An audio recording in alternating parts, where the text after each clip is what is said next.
Após aprovar o texto base da reforma política, a comissão da Câmara que discute mudanças no sistema eleitoral aprovou uma emenda que estabelece o chamado distritão, já para as próximas eleições no ano que vem. Para falar sobre o distritão, as regras atuais e o distrital misto, nós recebemos agora a professora da FESP de São Paulo, a Roseli Coelho, que também é cientista política. Olá, tudo bem com a senhora? Tudo bem, obrigada pelo convite. Obrigado pela presença. Eu começo a nossa entrevista perguntando para a senhora o que é esse tal do distritão que a gente tem ouvido falar muito nos últimos dias, o nosso regime atual e o tal do distrital misto. Explica um pouquinho para a gente essas três modalidades. De modo bem rápido, distritão é o sistema no qual são eleitos os candidatos mais votados. Se a gente tomar como exemplo a Câmara de São Paulo, a Câmara Municipal de São Paulo, 55 vereadores. No distritão seriam eleitos os 55 mais votados, independentemente do partido. É simples assim, é o sistema mais simples de explicar, mas todos os analistas dizem que é o mais negativo também. No distrital misto, usando como exemplo a Câmara de São Paulo, seriam eleitos, digamos, 26, 23, os mais votados, os 23 mais votados, e os outros, 23 ou 24, para completar o número total, seriam os mais votados em cada distrito, que nós não sabemos como seria, mas possivelmente corresponderia às subprefeituras atuais.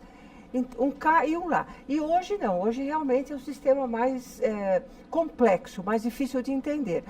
O Tribunal Eleitoral faz um cálculo do número de eleitores, divide pelo número de cadeiras, e isso dá um quociente. Cada partido tem que atingir um número X de votos. Em São Paulo, eu imagino agora que esteja em torno de 120 mil, digamos que seja isso mesmo, cada 120 mil votos, um partido elege um vereador. Acontece que a gente que tem 100, 200 mil, 300 mil, então esses outros que sobram, digamos, em relação ao quociente mínimo, passam para os outros candidatos, numa ordem de mais votado para menos votado.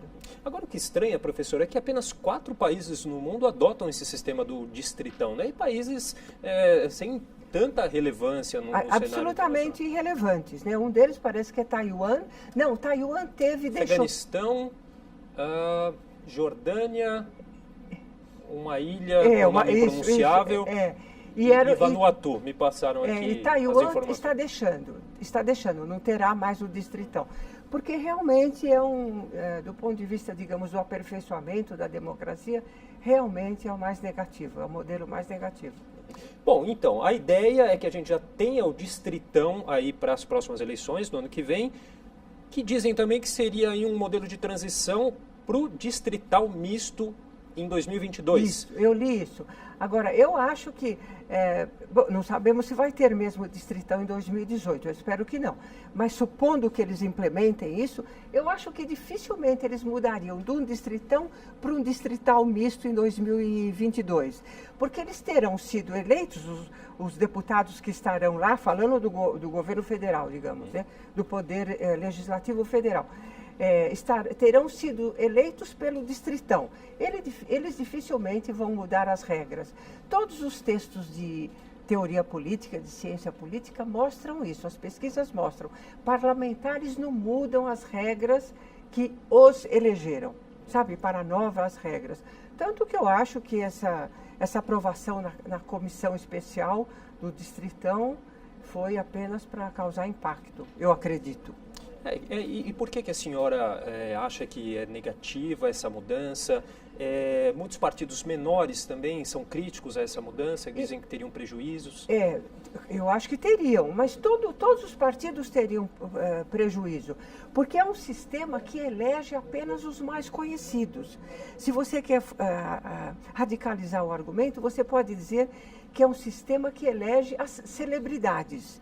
Então, nós poderíamos ter entre os mais votados, eu imagino que 80% do parlamento aqui em São Paulo ou no federal seria ocupado por celebridades do futebol, da televisão, da música. No modelo atual nós até temos isso, nós tivemos o exemplo do Tiririca, a gente pode citar. Exatamente. A diferença é que não vai poder mais puxar votos de outros parlamentares. No sistema atual, o partido político tem um espaço, sabe, para trabalhar, elaborar e fazer conhecido o seu próprio candidato. Mas no sistema desse distritão não há quem possa competir com o meio de comunicação de massa. A TV principal do Brasil, a cada noite, é assistida por 150 milhões de pessoas. Nenhum partido alcança isso. Na opinião da senhora, qual o formato entre esses, ou algum que seja mais favorável à população de uma maneira geral? Então, a democracia representativa tem que estar sempre sendo aperfeiçoada.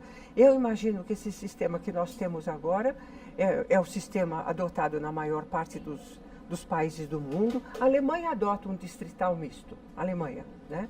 E parece que funciona bem.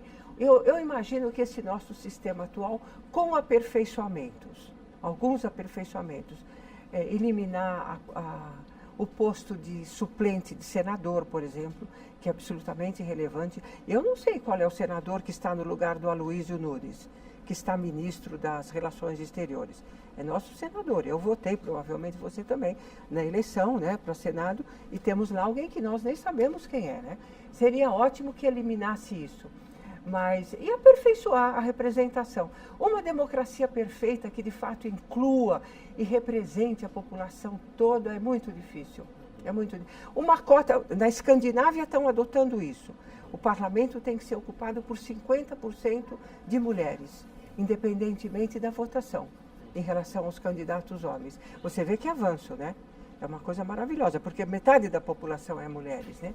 Eu acho que no Brasil nós não temos ainda cultura política para isso. E professora, uma outra questão aí também polêmica em relação ao valor previsto de recursos públicos para financiar as campanhas eleitorais, que dobrou, de acordo com esse... Dobrou do ano passado para este ano, dobrou, está em torno de 800 milhões esse ano, né? O que é uma montanha de dinheiro, e que os responsáveis pela reforma eleitoral estão propondo um fundo de 2 bilhões. Sim. Agora, de 2 bilhões, né? É terrível, porque não há controle sobre como o partido distribui isso entre os candidatos e o controle também sobre o gasto é muito precário. Eu estava lendo hoje que tem lá no Tribunal de Contas da União um arquivo de 500 mil páginas de prestação de contas que os partidos políticos enviaram, acho que desde 2008 para cá, e que ninguém foi lá olhar se de fato a prestação de contas corresponde à verdade. É uma burocracia enorme, né? É quase incontrolável, eu diria. Mas eu imagino que dê para inventar daqui para frente algum meio eletrônico, talvez, de controle, né? Mas o financiamento público eu acho que é importante. Quase todos os países do mundo têm, alguns mais, outros menos. Talvez o ideal seja isso que nós estamos tentando agora, uma combinação entre financiamento privado e o financiamento público. A democracia custa cara. O relator da reforma usou essa frase. Ele usou de maneira meio irônica, mas é verdade. O deputado Vicente Cândido, do PT aqui de São Paulo. Mas é verdade, a democracia custa caro. Os salários deles custam caro. O que eles ganham, a estrutura administrativa da Câmara, lá aqui, provavelmente também, né? Custa caro mesmo, a democracia representativa custa caro. Ok, eu queria agradecer então a professora Roseli Coelho, cientista política que participou aqui dessa entrevista Eu com que a gente. agradeço. Obrigado. Eu agradeço.